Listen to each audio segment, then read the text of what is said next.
আমরা ওষুধ খাচ্ছি এত বছর, ভালো হচ্ছি না কেন? তো যাদের আল্লাহর দেওয়া দেহ করে উল্টায় ফেলবে তাদের রুগী ছাড়া আর কিছু হবে না। আপনারা যদি রুগী হইতে না চান তাহলে কেউ জোর করে আপনাকে রুগী বানাইতে পারবে না। যে যত বেশি ওষুধ খাবে সে তত বড় রুগী এবং সে আরও বড় রুগী হবে। এখন মানুষ ডাক্তার দেখায় এখন ইমিডিয়েট রিলিফ, ধরেন অনেক ব্যথা এখন ইঞ্জেকশন দিয়ে কমায় দেওয়া যাবে, সুগার বেড়ে গেছে এখন ওষুধ দিয়ে কমায় দেওয়া যাবে, ইনসুলিন দিয়ে কমায় দেওয়া যাবে, প্রেশার বেড়ে গেছে কমায়, কিন্তু এটা সমাধান না। আসসালামু আলাইকুম, সবাই ভালো আছেন? যাক আলহামদুলিল্লাহ। তো আল্লাহ তাআলা তিনি আমাদেরকে সৃষ্টি করে এই পৃথিবীতে পাঠিয়েছেন এবং কিভাবে আমরা চলাফেরা করলে সুস্থ থাকবো এই বিষয়ে তিনি স্পষ্ট দিক নির্দেশনা আমাদেরকে দিয়েছেন। কিন্তু দুঃখজনক বিষয় সেগুলো আমরা এখন মানছি না যে কোনো কারণেই হোক, এবং যার ফলে আমরা এখন বিভিন্ন রোগে আক্রান্ত হচ্ছি। আপনারা ডাক্তারের পরামর্শ মতো আপনারা চিনি খাচ্ছেন 6 বেলা, যেমন এই যে বইয়ে লেখা আছে, এটা ডায়াবেটিসের বই, এখানে ওই যে বার্ডেম থেকে দেওয়া। তো সেখানে আপনার একদম সুন্দর করে এখানে বলা আছে যে একটা রুগী কয় বেলা খাবে। তো এখন দেখা যাচ্ছে যে এই ডায়াবেটিস রুগী সকালে রুটি খাচ্ছে ধরেন 3টা, তারপর সবজি খাচ্ছে, ডিম খাচ্ছে কুসুম ছাড়া এবং ডাল খাচ্ছে। তো তার মানে অনেকগুলো চিনি, ডালেও চিনি আছে, আবার রুটিতে চিনি আছে, আবার রুটিতে গ্লুটেন আছে, আবার রুটিটা আবার জেনেটিক্যালি মডিফাইড, আবার কেমিক্যাল ফার্টিলাইজার পেস্টিসাইড দ্বারা উৎপাদিত। তো এরপরে আবার 11টা বাজে মুড়ি বিস্কিট খই খাচ্ছে, আবার হচ্ছে দুপুর 2টা 2:30 বাজে আবার ভাত খাচ্ছে, ডাল খাচ্ছে, তাহলে আবার চিনি ঢুকছে, আবার বিকেল 5টা 6টায় আবার মুড়ি বিস্কিট খই বা ফল খাচ্ছে, আবার রাতে 8টা 9টায় আবার রুটি খাচ্ছে এবং ডাল খাচ্ছে, মাছ মাংস খাচ্ছে এবং ঘুমানোর আগে দুধ খাচ্ছে। তো মোট 6 বেলা তার রক্তে চিনি আসছে। তাহলে দেখেন খেয়াল করে যে আপনি যদি একবার খান, এই যে এখানে একটা 6 বেলা খাওয়ার তালিকা দেওয়া আছে, তো সকালে খেয়েছে চিনি বেড়েছে, আবার একটু পরে স্ন্যাক্স খেয়েছে আবার চিনি বেড়েছে, দুপুরে খেয়েছে আবার চিনি বেড়েছে, বিকেলে আবার স্ন্যাক্স নিয়েছে আবার বেড়েছে, রাতে খেয়েছে আবার বেড়েছে, ঘুমানোর আগে খেয়েছে আবার বেড়েছে।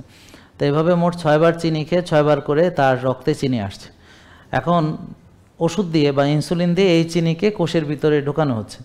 ঢোকানোর ফলে কি হচ্ছে, ওই যে কোষে তো আগে থেকে ওভারলোড ছিল, কেন ছিল? কারণ আমরা তো যে খাবারগুলো খেয়েছি সেটাকে বার্ন বা ব্যবহার করিনি, মানে আমরা তো কায়িক শ্রম বা ব্যায়াম করিনি, আমরা তো খাইছি আর জমাইছি, খাইছি আর জমাইছি, খাইছি আর জমাইছি, খাইছি আর জমাইছি। তো এখন কোষে ওভারলোড আছে, আগে থেকে আছে। তো এখন চিকিৎসা কি হচ্ছে, ওই 6 বেলা তাকে খেতে দেওয়া হচ্ছে, আর ওষুধ ইনসুলিন তো ওই চিনি কোষে ঢুকাইয়া ওই কোষটা আরও নষ্ট হচ্ছে। তার ফলে কি হচ্ছে, ডায়াবেটিসের মূল কারণ দূর তো হচ্ছেই না, বরং এই রোগী চোখ নষ্ট হচ্ছে, এই রোগীর লাংস, এই রোগীর লিভার, এই রোগীর হার্ট, এই রোগীর কিডনি সব ধ্বংস হচ্ছে। তো এই জন্যে ডায়াবেটিস যারা দীর্ঘদিন চিকিৎসা করবে কিডনি নষ্ট হয়ে যাবে। কারো কিডনি সমস্যা আছে এখানে? কেউ আছেন আজকে? ডায়াবেটিস রোগ আছে কারো এখানে আজকে? তো যাদের ডায়াবেটিস আছে তারা, আপনারা একটা কখনো ভেবেছেন যে আমরা ওষুধ খাচ্ছি এত বছর, ভালো হচ্ছি না কেন? ভালো হচ্ছে না কারণ রোগের মূল কারণ হচ্ছে কোষ খালি করে ফেলো। ভালো হবে একটা রোগী, ধরেন তার ডায়াবেটিস ধরা পড়েছে, তো সে কী করবে, সে ওই ভাত, রুটি, ফল, দুধ, চিনি এইসব খাবে না, কারণ এগুলোতে চিনি আছে, আর প্রসেসড আল্ট্রা প্রসেসড ফুড খাবে না। হ্যাঁ, তো খাবে কি? খাবে হচ্ছে সবজি, ডিম, সবজি, মাছ, সবজি, মাংস, শাকসবজি খাবে, সালাদ খাবে। তো আর ভালো তেল খাবে, সয়াবিন না খেয়ে খাবে অলিভ অয়েল বা খাঁটি সরিষার তেল, যেটা ঘানিতে ভাঙানো, কাঠের ঘানি, এবং নারকেলের তেল আছে, ঘি আছে। হ্যাঁ, তো এগুলো অলিভ অয়েল মানে জৈতুনের তেল যেটা কোরআনে আছে, তো এই তেলগুলো সে খাবে। আর আল্লাহর দেওয়া প্রাকৃতিক খাবার খাবে, মাছ, মাংস, ডিম এবং প্রাকৃতিক শাকসবজি, এগুলো খাবে। আর হচ্ছে সে রোজা রাখবে, তো রোজার মাধ্যমে কোষ খালি হবে। তা এখন আপনারা খেয়াল করে দেখেন, যারা রুগী হতে চায় তারা কি করে? তারা ব্যায়াম করে না, কারণ ওর রোগ হবে, ও প্রতিজ্ঞা করছে আমি রুগী হব, হ্যাঁ একটা ভালো রুগী হব, আমি বড় রুগী হব। জীবনে তার এইম ইন লাইফে লিখছিল যে আমি বড় রুগী হতে চাই, যে শুধু ডায়াবেটিস এটা যথেষ্ট নয়, এটা একটা রোগ। আমার ডায়াবেটিস লাগবে, ফ্যাটি লিভার লাগবে, হাইপার টেনশন, উচ্চ রক্তচাপ লাগবে, আমার হার্টে ব্লক লাগবে, আমার লিভার নষ্ট করা লাগবে, আমার কিডনি নষ্ট করা লাগবে, চোখ নষ্ট করা লাগবে, হ্যাঁ আমার গিরা নষ্ট করা লাগবে, আমার মাজা নষ্ট করা লাগবে, আমার আঙ্গুল কাটতে হবে, হ্যাঁ আমার পেটের সমস্যা লাগবে, আমার ঘুমের সমস্যা লাগবে, আমি দুর্বল হয়ে যাব, নেতান্না ফতান্না পুরুষ হব, হ্যাঁ নাম পুরুষ, আমি মহিলা হলে আমি বাচ্চা হবে না, বন্ধা হব, মানে আমার পিসিওএস হবে, বুকে লোম গজাবে, দাড়ি হবে মোচা, মানে একটা প্রতিজ্ঞা করছে যে আমি একটা রোগ নিয়ে আমি খুশি থাকবো না, কারণ আমাকে অনেক রোগের রোগী হইতে হবে। তো এই রোগী হতে হলে অনেক রোগের তাকে কি করতে হবে, এজন্য অনেক পরিশ্রম করতে হবে, অনেক রাত জাগতে হবে, অনেক টেনশন করতে হবে, প্রচুর খেতে হবে, অনেক টাকা খরচ হবে, প্রচুর খেতে হবে। হ্যাঁ, আর অলসতা বিলাসিতা করতে হবে। ধরেন লিফটে চড়বে, সে সিঁড়ি দিয়ে হাঁটবে না, তা একটা লিফটওয়ালা বাসা লাগবে।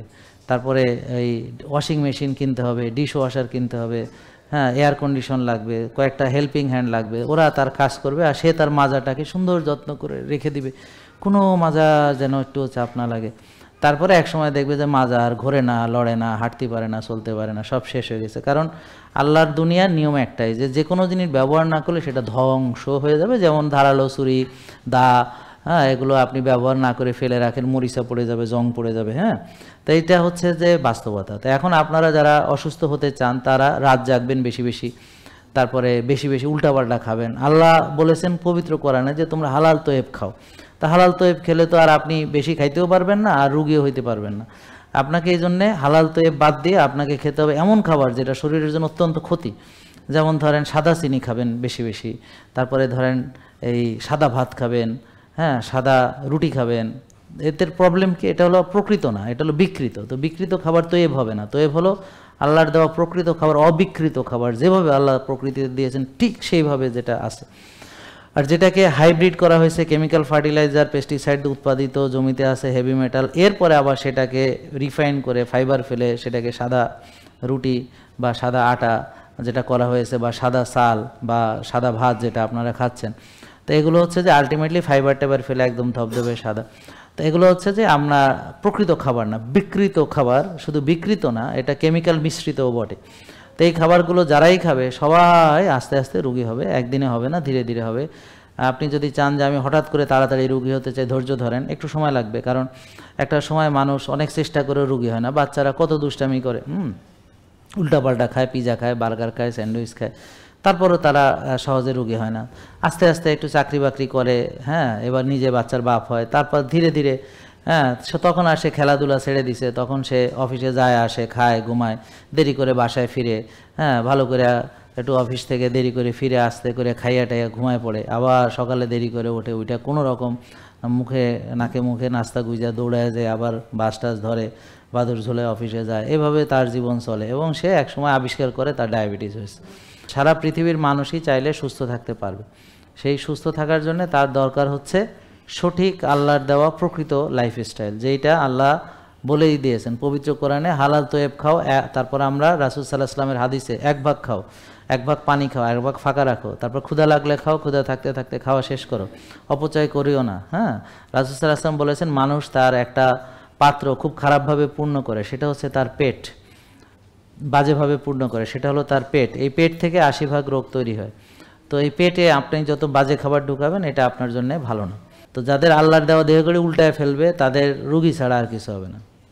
তা আল্লাহ চান হচ্ছে যে আপনি দিনে কাজ করেন, সূর্যের আলো, আপনি এই আলোর তেজ বাড়বে, আপনারও কাজের গতি বাড়বে, এবং আপনি একটা কর্মমুখর দিন শেষ করে যখন অন্ধকার নামবে আপনি আস্তে আস্তে বিশ্রামে চলে যাবেন, এবং একটা সময় আপনি একদম মৃত, মরে যাবেন, আবার আপনি জীবিত হবেন। এর মাধ্যমে আল্লাহ তাআলা বোঝাতে চেয়েছেন যে দেখো তোমরা কিছুই ছিল না, তারপর তোমাদের সৃষ্টি হয়েছে, তারপর তোমরা আস্তে আস্তে শিশু থেকে যৌবনে এসেছো, তারপর আবার আস্তে আস্তে তোমরা বার্ধক্যে গেছো, তারপর একসময় মারা গেছো, আবার তোমাদেরকে আল্লাহ পুনরায় পুনরুত্থিত করবেন, আবার আপনাকে আবার বানানো, আবার উঠানো হবে ঘুম থেকে। ঠিক প্রতিটা দিন রাতের ভিতরে আল্লাহ তাআলা সেই মেসেজ দিচ্ছেন আপনাকে, যেন আল্লাহকে স্মরণ করেন, আপনি যেন ভুলে না যান। কিন্তু আপনারা এগুলো আসলে চিন্তাই করেন না। আপনাদের কাম হলো খাই, শুই, ঘুমাই, অলসতা বিলাসিতা করি, টেনশন করি, দুশ্চিন্তা করি। তো পৃথিবীতে আসছে খাইতে, ওষুধ খাইতে, টেনশন করতে, অপারেশন করাইতে, দুশ্চিন্তা করতে, রুগী হইতে, আর এই ডাক্তার ওই ডাক্তার সে ডাক্তার কোনটা, এগুলো করতে হয় পৃথিবীতে আসছে। তো এই হলো তার কাজ। এখন এরকম লোক যদি পৃথিবীতে না থাকে তাইলে ওষুধ কোম্পানি বন্ধ হইয়া যাবে, তারপরে ফুড ইন্ডাস্ট্রি বন্ধ হইয়া যাবে, ডাক্তার এদের কোনো কাজকাম থাকবে না, মাছি মারবে। তো এই জন্য এগুলো দরকার সমাজের জন্য, আপনাদের মতো যারা, এদেরকে খুবই প্রয়োজন, এদের ছাড়া সমাজ চলবে না। কারণ এরকম লোক সমাজে না থাকলে কেউ প্রসেস ফুড কিনবেই না। তো তাহলে এরা কিভাবে বিক্রি করবে? তারপরে সব সুস্থ থাকলে এরা কেউ ওষুধও কিনবে না, তো কিভাবে ওষুধ কোম্পানি চলবে? আর এই যে হাসপাতাল যে ভরে উপচায় পড়তেছে, তো এরা তো কেউ রুগী হয় না, ভালো খায়, এক ভাগ খায়, রোজা রাখে, আর্লি ঘুমায়, ভরে ওঠে, ব্যায়াম করে, রোদে যায়, ঘাসে হাঁটে, তো এরা রুগী হয় না, সব সুস্থ। তেমন এই সুস্থ এরা ডাক্তারও দেখে না, এরা পরীক্ষাও করে না, এরা ওষুধও খায় না। আর উল্টাপাল্টাও খায় না, যে রুগী হইব উল্টাপাল্টা খায় না। তো তার ফলে কী হয়েছে যে এদের খাওয়ার কোনো বিলাসিতা নেই। তো সারা দেশে দেখা গেল খাবার যে উৎপাদন হয় এরা মানুষকে এরা রোজাই রাখে, খায় না, বরং সেই খাবার বিদেশে রপ্তানি করতে হয়, কারণ এদেরকে কেউ সবাই রোজা রাখে, অল্প খায়। তো তারপরে আবার ওই বিদেশি খাবার, ওই যে পিজা বার্গার, এগুলো তো কেউ খাই না। তো এখন এগুলোকে কে কে দোকান দেবে এটা, বুঝেন না? তারপর কোক ফান্ডা এগুলো কেউ খায় না, তো কে এগুলো বেচবে, কে দোকানে রাখবে, ব্যবসা লস হবে। তো এগুলো আপনি দোকান বেড়ে রেখে দিয়েছেন, একটা লোকও কেনে না, তো আপনি এই দোকান রাখবেন কোনোদিন? তো এইভাবে, তো এই জন্য আপনারা না থাকলে এই পুরো দেশ অচল হয়ে যাবে। তো এই জন্য আপনাদের এইগুলো খাইতে হবে, পালা পার্বণ করে খাবেন, দাওয়াত দিয়ে খাবেন, আত্মীয় স্বজন নিয়ে খাবেন, উৎসব মুখর পরিবেশে বাচ্চা কাচ্চা লইয়া খাইবেন, জম্মের খাওয়া এগুলো খাইবেন, বিয়াতে খাইবেন, হ্যাঁ, মরিয়া গেলে জিয়াপত খাইবেন, বুঝতে পারছেন? তারপরে মিলাদ দিয়া খাইবেন, জিলাপি, বুঝলেন? তারপরে এইভাবে আবার আন্দোলনে যে বিরিয়ানি, মানে এইভাবে সমানে খাইতে হবে দুনিয়ার খাওয়া। তো এইভাবে খাইয়া খাইয়া তাহলে কী হবে, এইভাবে খাওয়ার ইন্ডাস্ট্রিটা ভালো চলবে। যারা মনে করেন প্রসেস ফুড বেচে তারাও লাল হয়ে যাবে, হ্যাঁ, কোকের মতো, তো এরাও লাল হয়ে যাবে, হ্যাঁ। আর আপনিও রুগী হয়ে এবার আপনি ডাক্তার টু ডাক্তার ঘুরবেন, ওষুধ বাড়বে, তারপর অপারেশনও চলবে, রিংও বেচা হবে, হ্যাঁ, বুক ফাড়াও যাবে, আইসিইউ ভর্তি থাকবে, হাসপাতাল ভর্তি থাকবে, হ্যাঁ, রুগী আর রুগী, মোড়ে মোড়ে হাসপাতাল, মোড়ে মোড়ে ফার্মেসি, মোড়ে মোড়ে ফাস্টফুডের দোকান, এগুলো বাড়তেই থাকবে। এগুলো হচ্ছে গজাবে একেবারে ব্যাঙের ছাতার মতো। তো এখন আপনারা যদি রুগী হইতে না চান, তাহলে কেউ জোর করে আপনাকে রুগী বানাইতে পারবে না। কারণ কোনো কোম্পানি এসে বলে না যে তুই যদি আমার সয়াবিন তেল না খাস তোরে গুলি করে মেরে ফেলামো, এটা আসলে কেউ বলে না, আপনি নিজেই খান, হ্যাঁ, কোনো হুমকি দামকি নাই, আপনি নিজেই খান। কোনো ডাক্তার বলে না এই তোরা রুগী না হলে তোকে সব মেরে ফেলামো, যা এখন থেকে রাত জাগবি, জম্মের খাওয়া খাবি, রুগী হ, হ্যাঁ, এটা কেউ বলে না। তো কি হয়, আপনি নিজেই হন যে শুধু তাই না, আপনি আবার ডাক্তারকে ভিজিট দিয়ে দেখেন, টাকাও দেন যে আরও বড় রুগী হওয়ার জন্য, হ্যাঁ। তারপর হচ্ছে যে টাকা দিয়ে ওষুধ কেনেন, টাকা দিয়ে পরীক্ষা করান, টাকা দিয়ে নিজের বুক নিজেই ফাড়েন, নিজের আঙ্গুল নিজেই কাটিয়ে ফেলাই দেন। তো এখন আপনারা দেখেন মূলত রোগের কারণ কি বোঝা গেল নাকি? তাহলে এইটাই, এখানে আর কিছু না। আর এখানে কোনো ওষুধ দিয়ে রুগী ভালো হয় না, জাস্ট নিয়ম মানলেই ভালো হয়ে যায়। তাহলে এখন আপনারা রুগী, এখন আপনি সুস্থ হবেন, আপনি কফি এনামা করেন না, তাহলে কীভাবে ভালো হবেন? আপনি বরফ থেরাপি করেন না, আমি এই বরফ থেকে বেরোয় আসলাম। আপনি বরফ পানি যেটা শিখাইছি করেন না, আপনি হর্স স্ট্যান্স করেন না, আপনি শ্বাসের ব্যায়ামগুলো করেন না, আপনি রোদ্রে যান না, আপনি ব্যায়াম করেন না, আপনি ওজন নিয়ে শক্তির ব্যায়াম করেন না, হ্যাঁ, আপনি ঘুমাইতে যান দেরি করে, আপনি মানে পর্যাপ্ত ঘুমান না, আর খান হলো এই প্রসেসড আল্ট্রা প্রসেসড ফুড, হ্যাঁ, ডুবো তেলে ভাজা খান, পেঁয়াজ ও বেগুনি খান, তারপরে কালা ভুনা খান, হ্যাঁ, তারপরে যে কমিউনিটি সেন্টারে যে মনোসোডিয়াম গ্লুটামেট খান, ওখানে অনেক কালারিং এজেন্ট দেয়, ওখানে অনেক সুগন্ধি দেয়, অনেক রকম কিছু মিক্সড করে, দুধ চিনি তো দেয় যেন খাবারটা সুস্বাদু হয়। তো এগুলো আপনি খাচ্ছেন, তো খেয়ে আপনি যে রুগী হবেন এতে কোনো সন্দেহ আছে? আপনার যে শক্তি কমে যাবে, আপনি যে আরও বড় রোগী হবেন। এখন আপনি আপনার চলাফেরা পরিবর্তন না করে কিভাবে বিশ্বাস করলেন যে ট্যাবলেট খেয়ে আপনার এই ঝামেলা মিটে যাবে? মানে যেখানে ঘুমের সমস্যা আছে, যেখানে খাওয়ার ব্যাপার আছে, যেখানে রোজার ব্যাপার আছে, যেখানে শ্বাসের ব্যাপার আছে, যেখানে রোদের ব্যাপার আছে, যেখানে মানসিক প্রশান্তির বিষয় আছে, যেখানে শক্তি চর্চার ব্যাপার আছে, মনের নিয়ন্ত্রণের ব্যাপার আছে, মাইন্ডসেট ঠিক করে স্পিরিচুয়াল জিনিসগুলো ঠিক রাখার ব্যাপার আছে, হ্যাঁ, মানসিকতা, স্পিরিচুয়ালিটি এবং ফিজিক্যাল সবগুলো ঠিক না করলে কেউ সুস্থ হতে পারে না। একটা লোক সুস্থ থাকতে তার সবগুলো বিষয়ে সুস্থ থাকতে হয়, মন ভালো, শরীর ভালো এবং আত্মা, হ্যাঁ, সব কিছুর যত্ন নিতে হয়। তা আপনারা কিভাবে ভাবলেন যে ট্যাবলেট দিয়ে এটা হয়ে যাবে? সুস্থ হলে কার লাভ জানেন? এটা বোঝেন আপনারা? তাহলে কেন আপনারা ব্যায়াম করেন না বলেন তো? তাহলে কেন নিয়ম মানে না বলেন? কেন উল্টাপাল্টা খান? কেন জম্মের খাওয়া খান? কেন রাত জাগেন? কেন টেনশন করেন? কেন নিজেকে সময় দেন না? কেন নিজের কোনো যত্ন নাই? কেন নাই বলেন? এটার উত্তর দেন আপনারা। এবং এইভাবে অনিয়ম করে নিজেকে ধ্বংসই করতে পারবেন, সুস্থ তো হইতে পারবেন না। তাহলে আপনি একটা মনে করেন যে বললেন কি আমি তো জান্নাতে যাব, কিন্তু আপনি মসজিদে যান না, নামাজ পড়েন না, হ্যাঁ, আল্লাহর হুকুম কিছুই মানেন না, কিন্তু আপনি জান্নাতে, আল্লাহ দিয়ে দিবে আপনারে। আপনি বললেন যে আমি সুস্থ থাকতে চাই, কিন্তু আপনি ব্যায়াম করেন না, আপনি টেনশন করেন, আপনি রাত জাগেন, আপনি উল্টাপাল্টা খান, আপনি বারবার খান, আপনি রোদে যান না, আপনি ঘাসে হাঁটেন না, আপনি ব্যস্ত, আপনার ঘুমের সময় নেই, ব্যায়ামের সময় নেই। এখন আপনি ওষুধ খেয়ে কীভাবে হবে বলেন? আমাকে বুঝান, আমাকে বুঝায় যান, যদি আমার কোনো ভুল টুল থাকে আমি বুঝে ঠিক করে ফেলি, বলেন। বলেন আপনারা কেন ভাবলেন যে আপনি ওষুধ খেয়ে ভালো হবেন? কেন ভাবছেন বলেন? মানে কোন ভাবনা থেকে বুঝলেন যে ওষুধ খেয়ে আপনি ভালো হবেন? আমাকে বুঝাইতে হবে যে হ্যাঁ আমি দেখলাম যে আমার অনেকেই ভালো হয়ে গেছে ওষুধ খেয়ে, তাহলে আমিও হব। তাহলে একজনও ভালো হয় না ওষুধ খেয়ে, তাহলে আপনি সেই পথে হাঁটতেছেন কেন যেখানে সাকসেস রেট 0? ভাই আমি কি ঠিক বলছি নাকি যুক্তির কথা?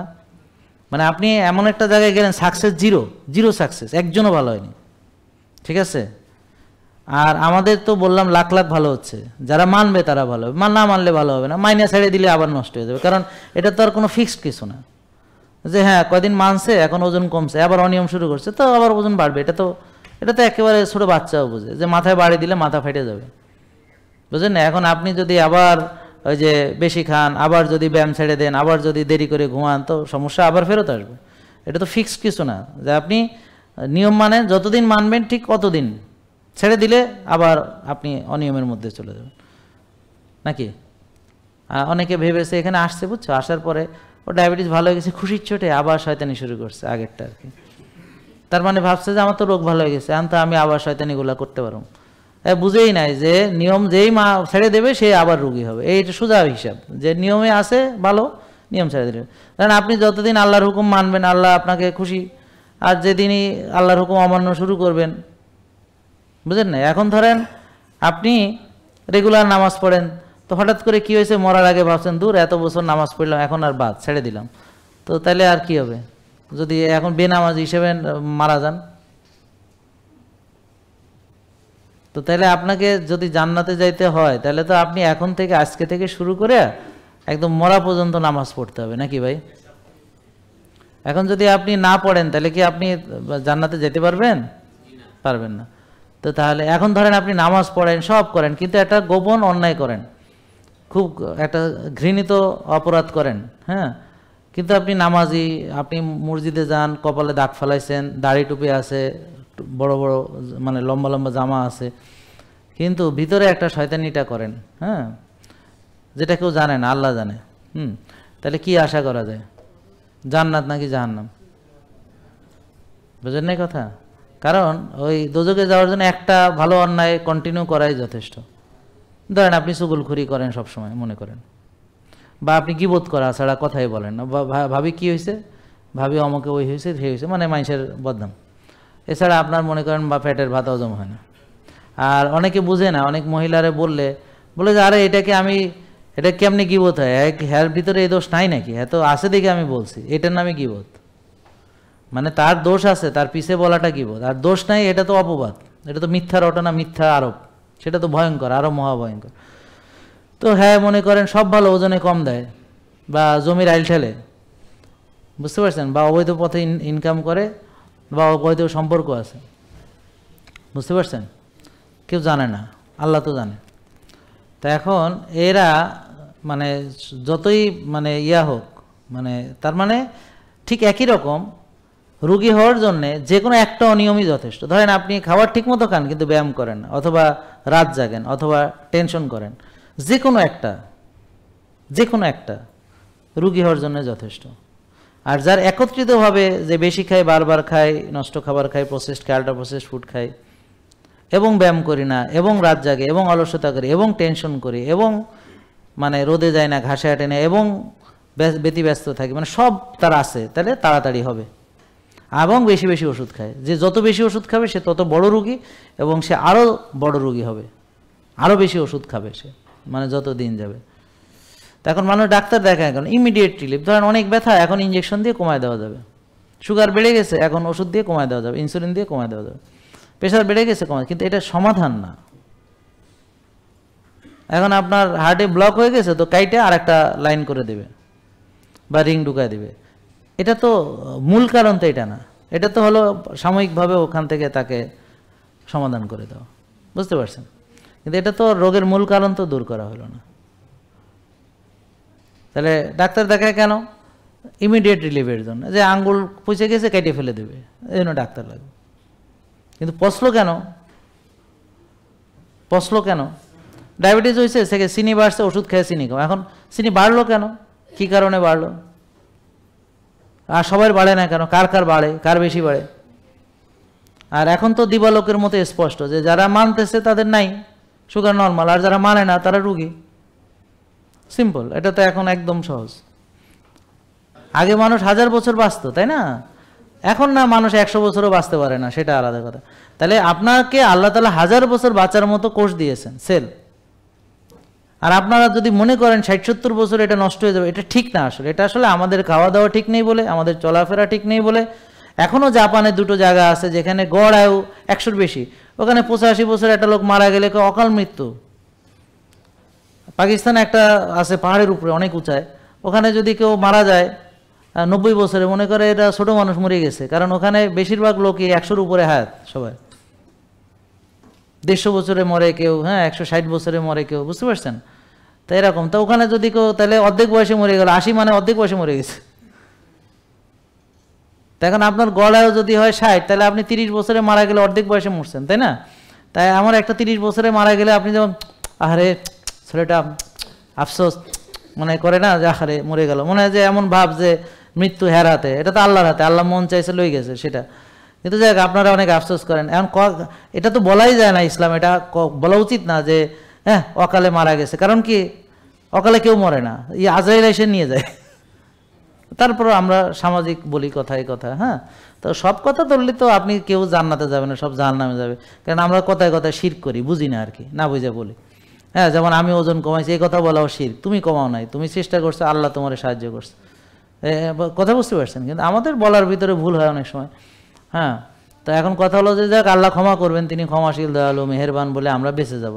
তার দয়ার সাগরে বান ডাকবে, তাইলে আমরা জান্নাতে যেতে পারবো। তা না হলে তো সব মানে ধ্বংস হয়ে যাইতো পৃথিবী। হ্যাঁ, আল্লাহ বলেছেন যে ওই দিন, কঠিন দিন, ওটা এখন আসেনি, আসবে। ওই দিন যদি ওনার রাগের উপরে ওনার রহমত যদি বিজয়ী না হইতো, তাহলে সব শেষ, তামাতামা হয়ে যেত। তো যে আমরা ভাগ্যবান যে আল্লাহ তাআলার রহমত ওই তার রাগের উপরে, গোস্বার উপরে বিজয়ী হবে। ব্যাপারটা বুঝতে পারছেন? তো এই যুদ্ধ আপনাকে সারা জীবন করতে হবে। আপনার রাগ হবে, কিন্তু সেটার উপর রহমতকে বিজয় করতে হবে।